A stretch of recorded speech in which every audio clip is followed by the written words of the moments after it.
అందరికీ నమస్తే అండి. దాదాపుగా 4 నెలలు అయింది రఘురామకృష్ణరాజు గారు ఒక పర్సనల్ అజెండాతో ఒక రాజకీయాన్ని మొదలుపెట్టారు. మేబీ ఇది ఆయన రాజకీయ ప్రయోజనాలు ఆశించి చేస్తున్నారా లేదా అనేది పక్కన పెడితే, ఒక బలమైన హిందుత్వాన్ని, ఒక బలమైన హిందూవాదిగా తన వెర్షన్ చాలా బలంగా వినిపిస్తున్నారు. దానివలన అతనికి విపరీతమైన క్రేజ్ వచ్చింది, కొత్త ఫ్యాన్ బేస్ క్రియేట్ అయింది, కొత్త బ్రాండ్ ఏర్పడింది. ఆంధ్రప్రదేశ్ రాజకీయాల్లో ఏ నాయకుడు కూడా అలా ఒక మతాన్ని నెత్తిన వేసుకోలేదు, కానీ ఆయన వేసుకున్నారు. పవన్ కళ్యాణ్ గారు వేసుకున్నప్పటికీ కొన్ని సందర్భాల్లో పవన్ కళ్యాణ్ గారు మాట మార్చాల్సి వచ్చి సైడ్ ట్రాక్ వెళ్లాల్సి వస్తుంది. కానీ రఘురామకృష్ణరాజు గారు పూర్తి అజెండాతో వెళ్తున్నారు. దీనికి సంబంధించి ఆయన ఒక వేదిక కూడా ఏర్పాటు చేసుకున్నారు. సో ఆయనకు వ్యతిరేకంగా ఇటువైపు క్రిస్టియన్స్ కూడా ఎప్పటికప్పుడు మీటింగ్ పెడుతున్నారు. తాజాగా నిన్న ఈ జడా శ్రవణ్ కుమార్ గారు అండ్ కొంతమంది కలిపి ఒక మీటింగ్ పెట్టారు. సో రఘురామకృష్ణరాజు గారిని పర్సనల్గా టార్గెట్ చేయడం మొదలుపెట్టారు. ఇక్కడ ఈ రఘురామకృష్ణరాజు గారి ఈ స్పెషల్ అజెండా వలన,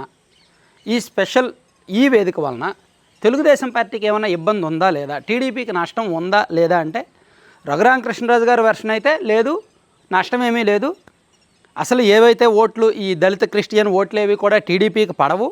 సో ఎలాగా పడని ఓట్ల గురించి మనం ఇలా తాపత్రయపడి వాళ్ళు అనుమతులు లేకుండా చర్చిలు నిర్మించుకోవడం, మరి అనధికారికంగా వ్యవహరించడం, హిందువుల మీదకి దాడికి రావడం, ఇదంతా మనం తట్టుకోవడం ఎందుకు? సో దీన్ని రాజకీయ కోణంలో చూడకుండా ఉండాలి, అవి ఎలాగా పడవ కదా అనేది ఆయన వెర్షను. కానీ తెలుగుదేశం పార్టీ కూడా ఆయన విషయంలో చూసి చూడనట్టు, సరే ఆయన ఏదో ఒక స్పెషల్ ఎజెండాతో వెళ్తున్నారు, వెళ్ళనిలే అనేటట్టు పార్టీ పెద్దలు, ప్రభుత్వ పెద్దలు ఉన్నారు సైలెంట్గా. కానీ పార్టీలో కొంతమంది ఎమ్మెల్యేలకు మాత్రం ఆ భయం ఉంది. రఘురామకృష్ణరాజు గారు మోస్తున్న ఈ స్పెషల్ అజెండా, ఎందుకంటే ఆయనకు ఒక బ్రాండ్ ఉంది, అండ్ ఆయన డిప్యూటీ స్పీకర్గా ఉన్నారు, రాజ్యాంగబద్ధమైన పదవిలో ఉన్నారు, టీడీపీలో కీలకమైన స్థానంలో ఉన్నారు.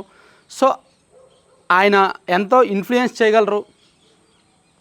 సో ఆయన ఈ అజెండా మోస్తుండడం వలన ఎమ్మెల్యేల బాధ ఏంటంటే, కొన్ని నియోజకవర్గాల్లో దళిత క్రిస్టియన్ ఓట్లు మాకు పడ్డాయి కదా, ఎస్సీల ఓట్లు పడ్డాయి, క్రిస్టియన్ ఓట్లు పడ్డాయి, దళిత క్రిస్టియన్ ఓట్లు కూడా పడ్డాయి. ఈయన ఇలా పార్టీకి దూరం చేయడం వలన మేము సమాధానం చెప్పుకోలేకపోతున్నాము అనే వెర్షన్ కొంతమందిలో వినిపిస్తుంది. ఈ మధ్య అంటే ఒక నెల రోజుల కిందట ఇప్పుడు చంద్రబాబు గారు జిల్లాల వారీగా ఎమ్మెల్యేలతో మీటింగ్ పెట్టారు కదా. ప్రతి పార్లమెంట్ నియోజకవర్గంలో ఉన్న ఎమ్మెల్యేలు అండ్ ఆ జిల్లా ఎస్పీ, జిల్లా కలెక్టర్ వాళ్ళందరితో కలిపి ఒక మీటింగ్ పెట్టారు.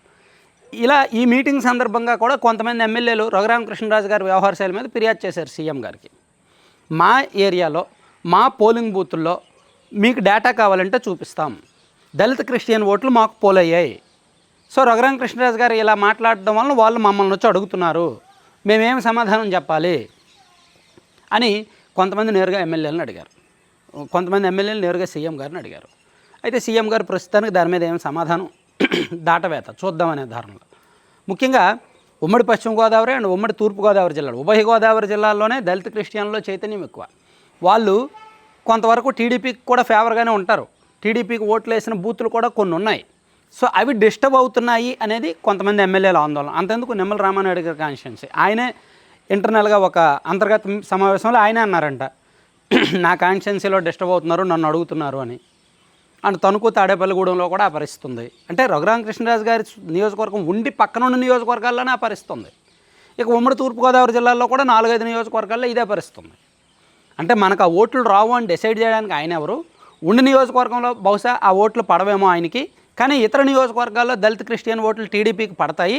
ఇప్పుడు ఈయన ఇలా చెప్తుండడం వల్ల అవి మైనస్ అవుతున్నాయి, మేము సమాధానం చెప్పలేకపోతున్నాము, పార్టీ తరపున ఆయన్ని కంట్రోల్ చేయడం కానీ ఆయన మాట్లాడడం కానీ చేయొచ్చు కదా అని కొంతమంది ఎమ్మెల్యేలు అడుగుతున్నారు. కాబట్టి దీనికి పార్టీ పెద్దల నుంచి ఎటువంటి సమాధానం లేదు.